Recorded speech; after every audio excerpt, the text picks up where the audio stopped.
अब्सा की आवाज़ चैनल में आपका स्वागत है। हमारी आज की कहानी है बदलाव। एक गांव में एक व्यक्ति रहता था जो अपने जीवन को लेकर बहुत चिंतित रहता था। उसे लगता था कि उसके जीवन में एक बड़ा बदलाव आना चाहिए, जिससे उसे जीवन में किसी भी तरह की परेशानी ना रहे। उसके पास खूब धन हो और उसके पास खूब प्रसिद्धि हो। वह जहाँ जाए उसे सम्मान मिले, परंतु उसके जीवन में कुछ भी नहीं बदल रहा था, क्योंकि वह कुछ करने की जगह बस सही समय का इंतज़ार कर रहा था और समय उसके कुछ करने का इंतज़ार कर रहा था। उसकी इसी आदत के कारण उसका मन दुखी रहने लगा। उसके मन में नकारात्मक विचारों का वास होने लगा। उसे हर चीज़ में कमी नज़र आने लगी। जब भी वह कुछ करने का मन बनाता तो अचानक उसके मन में विचार आता कि शायद ये काम सही ढंग से नहीं हो पाएगा। उसे लगने लगा शायद वह कुछ करने के लायक ही नहीं है। इसका परिणाम यह हुआ कि उसका जीवन पहले से भी ज़्यादा दुखमय हो गया। उसे समझ नहीं आ रहा था कि वह इस परिस्थिति में कैसे बाहर आए, कैसे निकले।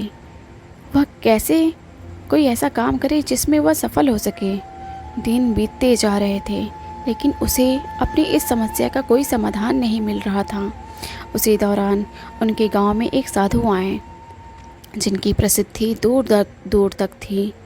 सब ऐसा कहते थे कि उनके पास हर समस्या का हल मिल जाता है।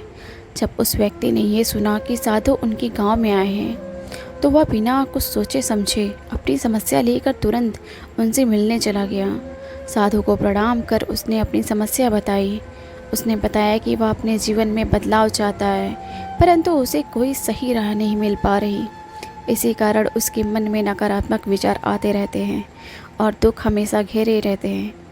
कोई काम करने जाता हो तो मन में उसकी विफलता का विचार पहले ही आ जाता है। बताइए, ऐसा मैं ऐसा क्या करूं, एक सुखद जीवन जी सकूं।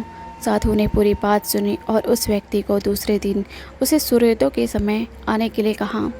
दूसरे दिन वह व्यक्ति उन साधु के पास जा पहुंचा। साधु पाठ पूजा के बाद सैर के लिए निकलने वाले थे। उन्होंने उस व्यक्ति को साथ चलने के लिए कहा। चलते चलते वे एक खेतों के पास पहुंचे। गेहूं की फसल की तरफ इशारा करते हुए साधु ने कहा, क्या तुम बता सकते हो इस खेत में यह फसल कैसे उगी होगी? जी, पहले खेत को जोता गया होगा, फिर उसमें बीज डाला गया होगा, उसके बाद समय समय पर पानी दिया गया होगा, तभी ये फसल उगी होगी। उस व्यक्ति ने पूरी प्रक्रिया बताते हुए उत्तर दिया। थोड़ा आगे और चलने पर उन्होंने देखा कि एक खेत में घास ही घास है। एक बार फिर साधु ने उस व्यक्ति से पूछा, क्या तुम बता सकते हो इस खेत में यह घास किसने उगाई होगी? महाराज, घास कौन उगाता है? ये तो अपने आप उग जाती है। जब खेत में किसी और चीज़ का बीज नहीं डाला जाएगा तो घास ही उगेगी। उस व्यक्ति ने एक बार फिर से साधु के प्रश्न का उत्तर दिया। बस तुम्हारे इन्हीं उत्तरों में तुम्हारा समस्या का हल छिपा हुआ है। साधु ने उस व्यक्ति को समझाना शुरू किया। मानव मन भी एक खेत की तरह होती है। इसमें तुम जो बीज डालोगे तुम्हें वही फसल मिलेगी। अगर तुम इस पर काम करते रहोगे, इसमें सकारात्मकता के बीज बोते रहोगे, तो ये तुम्हें सफलता की ओर बढ़ाएगा। और यदि तुम अपने भविष्य की चिंता में वर्तमान का समय भी नष्ट करते रहोगे तो दिमाग में नकारात्मकता की वृद्धि होगी। बदलाव तभी संभव है जब हम व्यर्थ की चिंता को छोड़कर और सही समय की प्रतीक्षा न करते हुए अपने वर्तमान में ही वो करें जो हमें करना है। उस व्यक्ति को ये बात समझ में आ गई कि अगर मन को सही दिशा में लगाना है तो उसे सही दिशा की तरफ बढ़ाना होगा। मन रूपी खेत का सही प्रयोग ही जीवन में बदलाव ला सकता है। इसे खाली छोड़ देने से इस पर आलस और नकारात्मकता अपनी सत्ता जमा लेते हैं। मन के कहे पर मत चलिए, बल्कि मन को अपने कहने पर चलाइए। एक बड़ी इमारत बनने की शुरुआत भी एक ईंट से रखने के से होती है, और उस ईंट की तरह अपनी छोटी छोटी कोशिशों को जोड़कर आप एक बड़ा मुकाम हासिल कर सकते हैं।